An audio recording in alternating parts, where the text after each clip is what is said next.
दोस्तों, इतिहास में ऐसे कई राजा महाराजा हुए हैं जिन्होंने अपनी शान शौकत से कई सारे अच्छे और बुरे कामों को अंजाम दिया। कुछ ने तो राजगद्दी और सत्ता के लालच में आकर अपने ही सगे संबंधियों को मरवा दिया, तो किसी ने अपनी अय्याशी के लिए अपने सगे रिश्तों को ही तार तार कर दिया। दोस्तों, आज की कहानी एक ऐसी रानी की कहानी है जिसे सुनकर वाकई आपके होश उड़ जाएंगे। आज जिस रानी की हम बात करने वाले हैं, उस रानी को इतिहास की सबसे खूबसूरत, क्रूर और अय्याश रानी कहा जाता है, क्योंकि उसने मात्र 24 घंटों में ही 25 मर्दों से अपने शरीर की प्यास बुझाई थे। दोस्तों, ये रानी ऐसी थी जो कि अपनी हवस और क्रूरता के लिए मशहूर थे, और इसके लिए वो किसी भी हद तक जा सकते थे। दोस्तों, क्या आपको पता है ये रानी कौन थे? अगर नहीं पता तो बने रहिए हमारे साथ वीडियो के अंत तक। तो चलिए शुरू करते हैं। दोस्तों, हम बात कर रहे हैं रोम की महारानी वेलेरिया मेसेलिना के। अगर आपने वेलेरिया मेसेलिना के बारे में पढ़ा है तो फिर आपको इनके बारे में जरूर पता होगा कि वेलेरिया कितनी क्रूर और कामुक थे।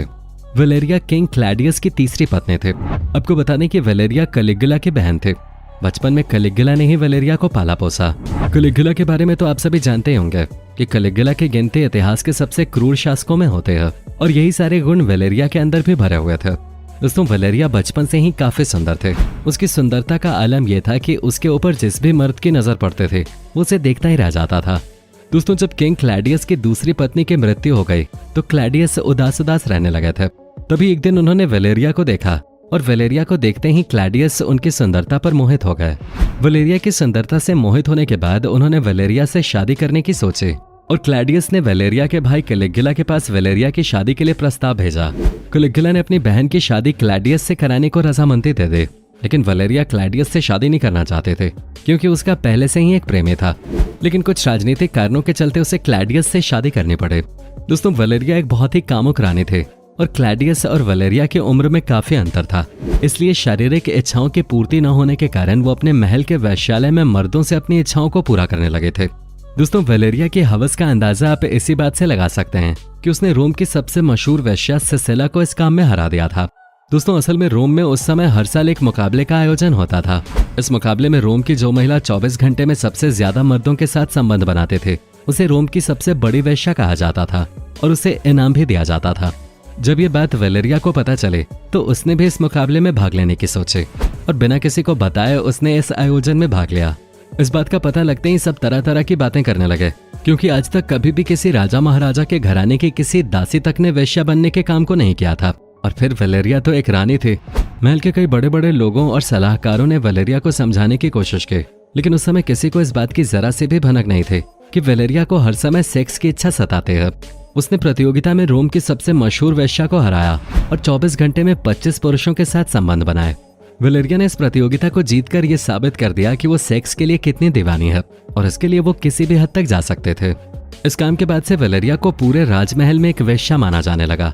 अब इस घटना के बाद से वेलेरिया को लोग अपने बदन की आग बुझाने के लिए इस्तेमाल करने लगे थे, क्योंकि वेलेरिया के दिमाग में हर समय बस इस तरह के ख्याल ही चलते रहते थे। पहले हर समय महल में रहने वाली वेलेरिया अब अपने दिन का अधिकतर समय महल के वेश्यालय में बिताने लगे। लोगों ने जब इस बात की शिकायत क्लैडियस से की तो क्लैडियस ने वेलेरिया को चेतावनी देकर छोड़ दिया, लेकिन वेलेरिया की ये आदतें कम नहीं हो रही थी। दोस्तों, आपको ये बात जानकर हैरानी होगी कि वेलेरिया सुबह के समय वेश्यालय में जाते थे और शाम को उसे वेश्यालय से निकलते हुए देखा जाता था। एक बार महल के किसी बुजुर्ग ने उसे समझाने की कोशिश की तो वेलेरिया ने राज्य के सैनिकों को उसे मारने का हुक्म दे दिया, और अगले ही दिन सैनिकों ने उस बूढ़े को बहुत ही बेरहमी से मार दिया। एक के बाद एक वो अपने खिलाफ आवाज उठाने वालों को बहुत ही बेरहमी से मरवा रहे थे। महल का कोई भी व्यक्ति अब उसके बारे में एक शब्द भी बोलने से कतराता था, क्योंकि जो भी उसके खिलाफ बोलता था उसे वेलेरिया मरवा देते थे। लेकिन एक दिन उसके पति यानी कि क्लैडियस के खास मंत्री ने वेलेरिया से बात करने की सोचे, और वो राज्य के कुछ सैनिकों के साथ वेलेरिया के कक्ष में जाने लगे। वेलेरिया के कक्ष में पहुंच के उन्होंने देखा कि वेलेरिया अपने कक्ष में नहीं है, तो उन्होंने महल में लोगों से पूछा तो पता चला कि कुछ लोगों ने वेलेरिया को वेश्यालय में जाते हुए देखा है। अब मंत्री राजमहल में वेलेरिया का इंतजार करने लगे और सैनिकों को आदेश देते हुए बोले कि जैसे ही वेलेरिया बाहर आए मुझे तुरंत खबर करें। वेश्यालय से बाहर निकलते ही सैनिकों ने मंत्री को खबर की, और मंत्री जी वेलेरिया के कक्ष में पहुंचे और उनसे बात करनी शुरू कर दी, और उन्हें समझाया कि आप जो कर रही हैं वो एक स्त्री की गरिमा के खिलाफ है, और आप महारानी हैं। आपको देखकर प्रजा पर और राजमंत्रियों पर गलत असर पड़ रहा है। तभी वेलेरिया अचानक गुस्से में आ गई और मंत्री को उल्टा सीधा कहने लगे, और ये बात इतनी बढ़ गई कि राज्य में हंगामा हो गया। तभी ये बात क्लैडियस तक जा पहुंची, और क्लैडियस ने वेलेरिया को कुछ दिनों के लिए जेल में भेज दिया। लेकिन जो सैनिक वेलेरिया को अपने साथ सजा देने के लिए लेकर गया था उसके वलेरिया के साथ संबंध थे, जिसकी वजह से उसने वलेरिया के साथ ऐसा कुछ नहीं किया और उसे उसके प्रेमी के घर भेज दिया। कुछ दिन बीत गए और फिर वलेरिया ने अपने प्रेमी के साथ क्लैडियस को मारने की योजना बनाई, लेकिन वो अपने पति को मारने में नाकाम रहे और पकड़े गए।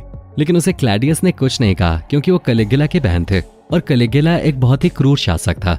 जिसने भी उसे समझाने या फिर गलत काम करने से मना किया, उसे वलेरिया ने सीधे मौत के घाट उतार दिया। ऐसा कहा जाता है कि वलेरिया के उसके भाई कैलिगुला के साथ भी संबंध थे, क्योंकि कैलिगुला उसका सगा भाई नहीं था। वलेरिया का पति क्लैडियस एक समझदार और शांतिप्रिय शासक था। उसने अपनी बीबी को मारने के बजाय उसे पूरी तरह से नजरबंद करा दिया था, ताकि वो वेश्यालय में न जा सके। दोस्तों, एक बार रात में वलेरिया के कमरे के बाहर सिर्फ एक ही सैनिक पहरा दे रहा था। रात में सन्नाटा होते ही वलेरिया ने उसे अपने कमरे के अंदर बुलाया और उसके साथ संबंध बनाना शुरू कर दिया। दोस्तों, कुछ समय बाद सैनिक थक गया और जाने के लिए बोलने लगा, तो वलेरिया ने कहा कि तुझे जो करने के लिए बोला है तू वो कर। इतने में सैनिक उठ के जाने लगा तो उसने ध्यान दिया कि उसके पैरों में एक जंजीर पड़े है। जिसके बाद वलेरिया ने उसे धमकी दी कि अगर उसने वैसा नहीं किया जैसा वलेरिया चाहते है तो वो क्लॉडियस को बता देगी कि सैनिक ने उसके साथ जबरदस्ती की है और उसे अपनी जान से हाथ धोना पड़ेगा। ये सुनकर सैनिक शांत हो गया और चुपचाप वो करने लगा जो वलेरिया कहते गए। दोस्तों, वलेरिया ने उसे रात भर अपने साथ रखा और सुबह होते ही उसने सैनिक को छोड़ दिया और जैसे ही सैनिक कमरे से बाहर गया वो बेहोश होकर गिर गया। राज्य के वैद्य को बुलाया गया तो उसने आकर नब्ज देखे और बोले कि ये सैनिक तो मर चुका है। ये बात सुनकर सबको बहुत हैरानी हुई। दोस्तों, वैद्य ने बताया कि इसकी मौत कमजोरी की वजह से हुई है, जिसके बाद लोगों ने संदेह जताया कि ऐसा कैसे हो सकता है। जब मंत्रियों ने वलेरिया से पूछताछ की कि आपको इसके विषय में कोई जानकारी है, क्योंकि ये घटना आपके कमरे के बाहर ही हुई है, तो वलेरिया ने साफ मना कर दिया। तभी एक सैनिक ने कहा कि मैंने रात के समय सैनिक को रानी के कमरे में जाते हुए देखा था। तब वलेरिया के ऊपर क्लैडियस ने दबाव बनाया कि जो सच है वो बता दो, तुम्हें कोई कुछ नहीं कहेगा, क्योंकि रानी के कामों से प्रजा बहुत गुस्से में थे और ये सब क्लैडियस चुपचाप सह रहा था। क्लैडियस को पता था कि अब अगर वलेरिया को नहीं संभाला गया तो प्रजा बगावत पे उतर आएगी, जो कि उनके साम्राज्य के लिए खतरे की बात होगी। जिसके बाद वलेरिया ने सब सच बता दिया और क्लैडियस ने यह सुनते ही रानी को अपने ही कमरे में दोबारा नजरबंद करा दिया। दोस्तों, वलेरिया जैसी कामुक रानी इतिहास में कोई दूसरी नहीं हुई। कामुक के साथ वो क्रूर भी बहुत थे। एक बार वलेरिया अपने सैनिकों के साथ घूमने के लिए निकले थे, तभी उसकी नजर एक नौजवान पर पड़े।